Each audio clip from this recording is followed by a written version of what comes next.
मुख्यमंत्री श्रीमान एकनाथ शिंदे जी, उप मुख्यमंत्री देवेंद्र फडणवीस जी, अजित पवार जी, केंद्र में मेरे सभी सहयोगी, कई पीढ़ियों पर अपनी गायकी की छाप छोड़ने वाली आशाताई जी, जाने माने अभिनेता भाई सचिन जी, नामदेव कांबले जी, सदानंद मौर्य जी, महाराष्ट्र सरकार के मंत्री भाई दीपक जी, मंगल प्रभात लोढ़ा जी, बीजेपी मुंबई के अध्यक्ष भाई आशीष जी, अन्य महानुभाव भाइयों और बहनों, अगदी सुरुवातीलाच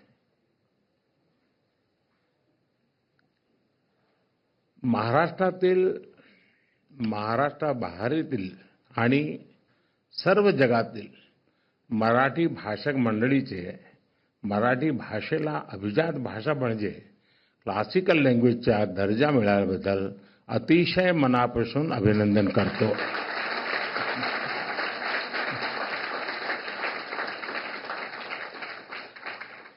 केंद्र सरकार द्वारा मराठी भाषा को अभिजात भाषा का दर्जा दिया गया है. आज मराठी भाषा के इतिहास का स्वर्णिम अवसर है और मौर्य जी ने बहुत बढ़िया तरीके से इसको समेटअप किया. इस निर्णय का, इस पल का महाराष्ट्र के लोगों को, मराठी बोलने वाले हर व्यक्ति को दशकों से इंतजार था. मुझे खुशी है कि महाराष्ट्र का ये सपना पूरा करने में कुछ करने का सौभाग्य मुझे मिला. आज खुशी के इस पल को साझा करने के लिए मैं आप सबके बीच हूं. मराठी के साथ बंगाली, पाली, प्राकृत और असमिया भाषाओं को भी क्लासिकल लैंग्वेज का दर्जा दिया गया है. मैं इन भाषाओं से जुड़े लोगों को भी बधाई देता हूं. साथियों, मराठी भाषा का इतिहास बहुत समृद्ध रहा है. इस भाषा से ज्ञान की जो धाराएं निकली, उन्होंने कई पीढ़ियों का मार्गदर्शन किया है और वो आज भी हमें रास्ता दिखाती है. इसी भाषा से संत ज्ञानेश्वर ने वेदांत चर्चा से जन जन को जोड़ा. ज्ञानेश्वरी ने गीता के ज्ञान से भारत की आध्यात्मिक प्रज्ञा को पुनर्जागृत किया. इसी भाषा से संत नामदेव ने भक्ति मार्ग की चेतना को मजबूत किया. इसी तरह संत तुकाराम ने मराठी भाषा में धार्मिक जागरूकता का अभियान चलाया और संत चोखा मेला ने सामाजिक परिवर्तन के आंदोलन को सशक्त किया. आज महाराष्ट्र आणि मराठी धर्म वाढविण्या थोर संतान मी साष्टांग दंडवत करतो. मराठी भाषेला हा दर्जा संपूर्ण देशाने छत्रपती शिवाजी महाराज यांना त्यांच्या राज्याभिषेकाच्या 350व्या वर्षात केलेला मानाचा मुजरा आहे.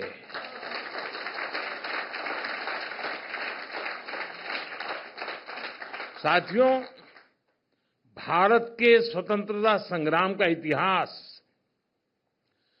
मराठी भाषा के योगदान से समृद्ध होता है. महाराष्ट्र के कई क्रांतिकारी नेताओं और विचारकों ने लोगों को जागरूक और एकजुट करने के लिए मराठी भाषा को माध्यम बनाया. लोकमान्य तिलक ने मराठी समाचार पत्र केसरी के द्वारा विदेशी सत्ता की जड़ें हिला दी थी. मराठी में दिए गए अनेक भाषणों ने जन जन में स्वराज पाने की ललक जगा दी थी।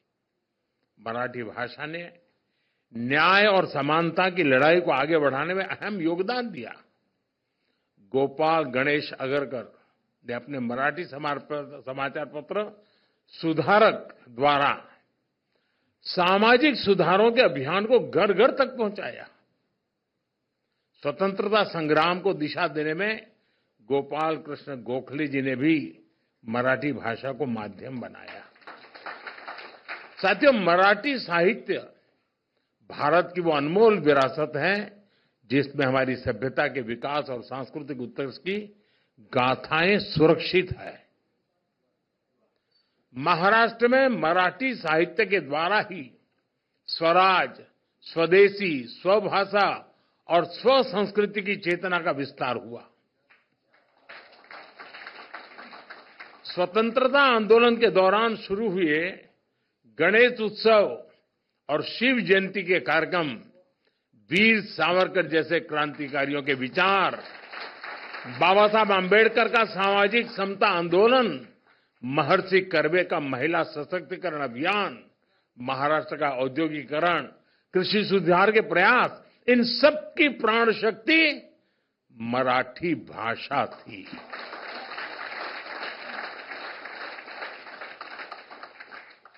हमारे देश की सांस्कृतिक विविधता मराठी भाषा से जुड़कर और समृद्ध हो जाती है। साथियों, भाषा सिर्फ बातचीत का माध्यम नहीं होती। भाषा का संस्कृति, इतिहास, परंपरा और साहित्य से गहरा जुड़ाव होता है। हम लोक गायन पोवाड़ा का उदाहरण ले सकते हैं। पोवाड़ा के माध्यम से छत्रपति शिवाजी महाराज और दूसरे नायकों की शौर्य गाथाएं कई सदियों के बाद भी हम तक पहुंची है। ये आज की पीढ़ी को मराठी भाषा की अद्भुत देन है। आज जब हम गणपति पूजा करते हैं तो हमारे मन में स्वाभाविक रूप से शब्द गूंजते हैं, गणपति बापा मोरया। ये केवल कुछ शब्दों का जोड़ नहीं है, बल्कि भक्ति का अनंत प्रवाह है। यही भक्ति पूरे देश को मराठी भाषा से जोड़ती है। इसी तरह श्री विट्ठल के अभंग को सुनने वाले भी स्वतः मराठी से जुड़ जाते हैं। साथियों, मराठी भाषा को यह गौरव दिलाने के लिए मराठी साहित्यकारों, लेखकों, कवियों और असंख्य मराठी प्रेमियों ने लंबा प्रयास किया है। मराठी भाषा को क्लासिकल लैंग्वेज की मान्यता के रूप में कई प्रतिभाशाली साहित्यकारों की सेवा का प्रसाद मिला है। इसमें बाळ साती जांभेकर, महात्मा ज्योतिबा फुले, सावित्रीबाई फुले, कृष्णाजी प्रभाकर खाडिलकर, केशव सूत, श्रीपाद महादेव माटे, आचार्य अत्रे, शांताबाई शेडके, गजानन दिगंबर माडगूळकर, कुसुमाग्र जैसी विभूतियों का योगदान अतुलनीय है। मराठी साहित्य की परंपरा केवल प्राचीन ही नहीं बल्कि बहुआयामी है। विनोबा भावे, श्रीपाद अमृत डांगे, दुर्गाबाई भागवत, बाबा आमटे, दलित साहित्यकार दया पवार, बाबा साहब पुरंदरे जैसी कई हस्तियों ने मराठी साहित्य में महत्वपूर्ण योगदान दिया है। मैं आज मराठी की सेवा करने वाले पुरुषोत्तम लक्ष्मण देशपांडे, पुला देशपांडे कहूं तब लोग समझते हैं,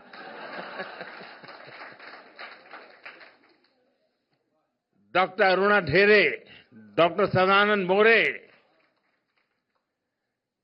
महेश एलकुंचवार, साहित्य अकादमी पुरस्कार विजेता नामदेव कांबळे समेत सभी साहित्यकारों के योगदान को भी याद करूंगा। आशा बागे, विजय राजाध्यक्ष, डॉक्टर शरण कुमार लिंबाळे, नाट्य निर्देशक चंद्रकांत कुलकर्णी जैसे कई दिग्गजों ने वर्षों से इसका सपना देखा था। साथियों, साहित्य और संस्कृति के साथ मराठी सिनेमा ने भी हमें गौरवान्वित किया है। आज भारत में सिनेमा का जो स्वरूप है, उसका आधार भी वी शांताराम और दादा साहब फाल्के जैसी हस्तियों से तैयार किया था। मराठी रंगमंच ने समाज के शोषित वंचित वर्ग की आवाज को बुलंद किया है। मराठी रंगभूमि के दिग्गज कलाकारों ने हर मंच पर अपनी प्रतिभा का लोहा मनवाया है। मराठी संगीत, लोक संगीत, लोक नृत्य की परंपराएं अपने साथ एक समृद्ध विरासत लेकर आगे बढ़ रही है।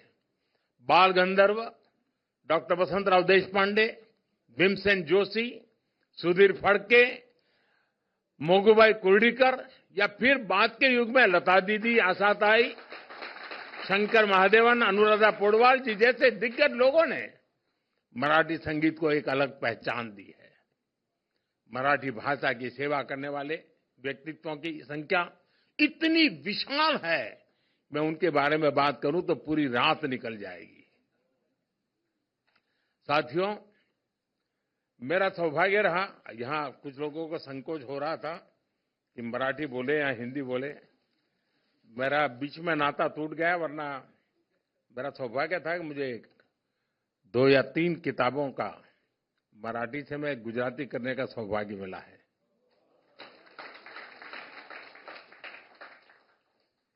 अब पिछले 40 साल से मेरा संपर्क टूट गया, वरना मैं काफी मात्रा में मराठी में अपनी गाड़ी चला लेता था।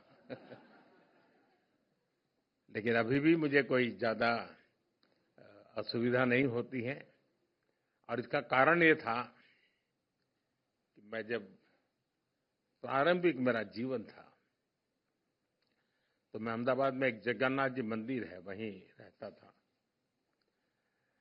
और वहीं कैलिको मिल थे पास में ही, और कैलिको मिल में जो मजदूरों के क्वार्टर थे, उसमें एक भिड़ेकर के परिवार महाराष्ट्र का रहता था, और उनको शुक्रवार को छुट्टी होती थी। स्टैगरिंग होता था उस समय, बिजली की तकलीफ रहती थी। मैं कोई पॉलिटिकल कमेंट नहीं कर रहा हूं, लेकिन वो दिन ऐसे ही थे। तो शुक्रवार को उनको छुट्टी होती थी, तो मैं शुक्रवार उनके घर मिलने जाता था। तो मुझे याद है कि उनके घर के पड़ोस में एक छोटी बच्ची थी, वो मेरे से मराठी बात करती थी। बस उसी ने मेरे गुरु बन करके मुझे मराठी सिखा दी। साथियों, मराठी को क्लासिकल लैंग्वेज का दर्जा मिलने से मराठी भाषा के अध्ययन को बढ़ावा मिलेगा, इसे रिसर्च और साहित्य संग्रह को बढ़ावा मिलेगा। सबसे महत्वपूर्ण बात यह है कि भारत की यूनिवर्सिटीज में मराठी भाषा के अध्ययन की सुविधा मिल सकेगी। केंद्र सरकार के फैसले से मराठी भाषा के विकास के लिए काम करने वाले संगठनों, व्यक्तियों और छात्रों का बढ़ावा मिलेगा। इससे शिक्षा और रिसर्च के क्षेत्र में रोजगार के नए अवसर भी बनेंगे। साथियों, आजादी के बाद देश में पहली बार ऐसी सरकार बनी है जो मातृभाषा में पढ़ाई को महत्व देती है। मुझे याद है, मैं बहुत साल पहले एक बार अमेरिका गया, तो एक परिवार में मुझे रुकना था, और मुझे उस परिवार की एक आदत मेरे मन को छू गई। मूल वो तेलुगु परिवार था, लेकिन उनके घर में नियम था, लाइफ तो अमेरिकन थी, जीवन तो वहीं का था, लेकिन नियम था कि कुछ भी हो जाए, शाम को खाना खाते समय टेबल पर परिवार के सब लोग साथ बैठेंगे। और दूसरा था, शाम को खाना खाते समय परिवार का एक भी व्यक्ति तेलुगु भाषा के सिवाय एक भी भाषा बोलेगा नहीं। उसके कारण वहां जो बच्चे पैदा हुए थे वो भी तेलुगु बोल लेते थे। मैंने देखा है महाराष्ट्रीयन परिवार में जाएंगे तो आज भी सहज रूप से आपको मराठी भाषा सुनने को मिलेगी। बाकी लोगों का ऐसा नहीं है, छोड़ देते हैं, फिर उनको हेलो हाउ करने में मजा आ जाता है। साथियों, नई नेशनल एजुकेशन पॉलिसी के तहत अब मराठी में भी मेडिकल और इंजीनियरिंग की पढ़ाई संभव हुई है। इतना ही नहीं, मैंने सुप्रीम कोर्ट के जजेस के सामने रिक्वेस्ट की थी। मैंने कहा एक गरीब आदमी आपकी अदालत में आता है और आप उसको अंग्रेजी में जजमेंट देते हैं, वो बेचारा क्या समझेगा, क्या दिया है आपने। और मुझे खुशी है कि आज हमारे जो जजमेंट है उसका जो ऑपरेटिव पार्ट है वो मातृभाषा में दिया जाता है। मराठी में लिखी साइंस, इकोनॉमिक्स, आर्ट, पोएट्री और तमाम विषयों की किताबों की उपलब्ध होती रही है और बढ़ रही है। हमें इस भाषा को व्हीकल ऑफ आइडियाज बनाना है ताकि हमेशा जीवंत बनी रहे। हमारा प्रयास होना चाहिए कि मराठी साहित्य की रचनाएं ज्यादा से ज्यादा लोगों तक पहुंचे। मैं चाहता हूं कि मराठी भाषा ग्लोबल ऑडियंस तक पहुंचे। और आपको मालूम होगा, आपको अगर इंटरेस्ट हो भाषा में, तो भारत सरकार ने भाषिणी ऐप बनाया है। आप जरूर इसका उपयोग कर सकते हैं। ये बहुत आसानी से आप अपनी चीजों को भारतीय भाषाओं में इंटरप्रेट कर सकते हैं। ट्रांसलेशन के इस फीचर से भाषा की दीवार खत्म हो सकती है। आप मराठी बोलें, अगर मैं भाषिणी के लेकर के बैठा हूं तो मैं उसको गुजराती में सुन सकता हूं, मैं हिंदी में सुन सकता हूं। तो ये एक व्यवस्था टेक्नोलॉजी के कारण बहुत आसान हुई है। साथियों, आज हम इस ऐतिहासिक अवसर पर इसकी खुशी तो मना रहे हैं, ये मौका हमारे लिए एक बड़ी जिम्मेदारी भी लेकर आया है। मराठी बोलने वाले हर व्यक्ति का दायित्व है कि वो इस सुंदर भाषा को आगे बढ़ाने में योगदान दे। जिस तरह मराठी लोग सरल होते हैं, वैसे ही मराठी भाषा भी बहुत सरल होती है। इस भाषा से ज्यादा लोग जुड़े, इसका विस्तार हो, अगली पीढ़ी में इसे लेकर गर्व का बोध हो, इसके लिए हम सबको प्रयास करना चाहिए।